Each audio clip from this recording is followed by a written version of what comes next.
Катар астанасы Дохада көптеген жарылыстар болды. Сонымен қатар Израиль әскери қолбасшылығы Хамастың жоғары лауазымды шенеуніктеріне соққы бергенін хабарлап отырып, негізі Доха екенін көрсетпей отыр.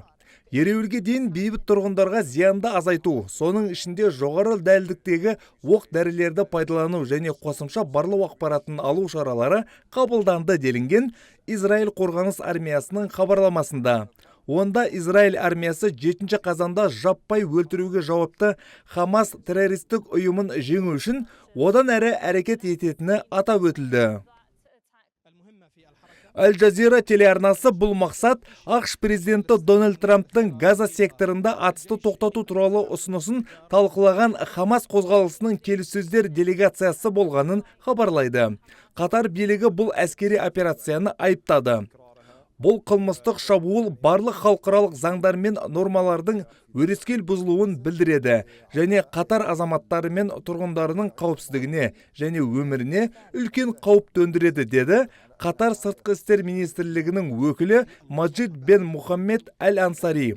Израиль премьер-министрі Беньямин Нетаньяхудың кеңсесінде Дохадағы операция туралы: Израиль бұл операцияны бастады, Израиль оны басқарды және Израиль оған толық жауапты болады, деді.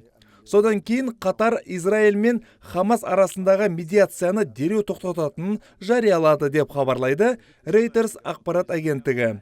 Біріккен ұлттар ұйымының бас хатшысы Антонио Гутерриш Израильдің Дохадағы әрекеттерін Катардың егемендігі мен аумақтық тұтастығын өрескел бұзу деп атады.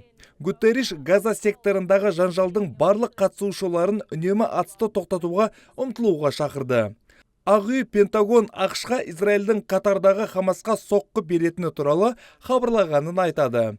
Израиль премьер-министрі мен қорғаныс министрі де бірлескен мәлімдеме жариялады. Онда операция 7 қазанда шабуылға бастамашылық еткен, ұйымдастырған және содан бері Израиль мемлекеті мен оның азаматтарына қарсы өлім алып келетін әрекеттерін тоқтатпаған Хамас басшылығы екенін ескере отырып, бұл әскери операция өзін толықтай ақтайды делінген.